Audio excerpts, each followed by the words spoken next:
அன்பு மாணவர்களுக்கு வணக்கம். வரப்போகிற கெமிஸ்ட்ரி எக்ஸாமுக்கு, இந்த பப்ளிக் எக்ஸாமுக்கு ரொம்பவும் எதிர்பார்க்கப்படுகின்ற வினாக்களுடைய பட்டியல் தான் இந்த பிடிஎஃப்பில் நீங்கள் பார்க்குறீங்க.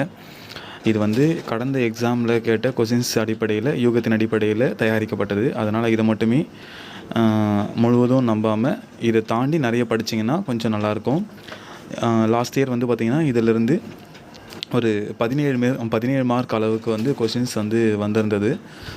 நிச்சயமாக இந்த பப்ளிக் எக்ஸாமுக்கும் அது மாதிரியான ஒரு மார்க் வரும்ன்ற நம்பிக்கை இருக்குது. அதனால் ஒரு பாஸ் அப்படின்ற ஒரு உறுதித்தன்மைக்கு இந்த கொஷின்ஸை படித்தோம் அப்படின்னா நிச்சயமாக பாஸ் ஆகலாம். 2 மார்க் 3 மார்க்குடைய கொஷின்ஸ் இது இந்த பிடிஎஃப்பில் நீங்கள் பார்க்குறீங்க.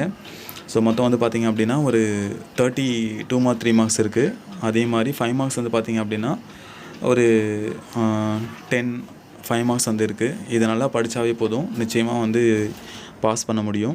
அதனால் இந்த பொதுத் தேர்வில் மோஸ்ட்லி எதிர்பார்க்கப்படுகின்ற வினாக்களை நல்ல முறையில் படித்து ஒரு உறுதித்தன்மையை நீங்கள் ரெடி பண்ணிடணும் அப்படின்றத மட்டும் இந்த வீடியோ மூலமாக நான் உங்கள்கிட்ட கேட்டுக்கிறேன். உங்களுடைய கெமிஸ்ட்ரி எக்ஸாமுக்கு நல்ல மார்க் எடுக்கிறதுக்கு என்னுடைய மனமார்ந்த வாழ்த்துக்களை தெரிவிச்சுக்கிறேன். நன்றி, வணக்கம். இதனுடைய பிடிஎஃப் லிங்க்கையும், இங்கிலீஷ் மீடியத்துடைய பிடிஎஃப் லிங்க்கையும் டிஸ்கிரிப்ஷன் பாக்ஸில் கொடுத்துருக்கேன். வேணும்னா டவுன்லோட் பண்ணிக்கலாம். தேங்க்யூ.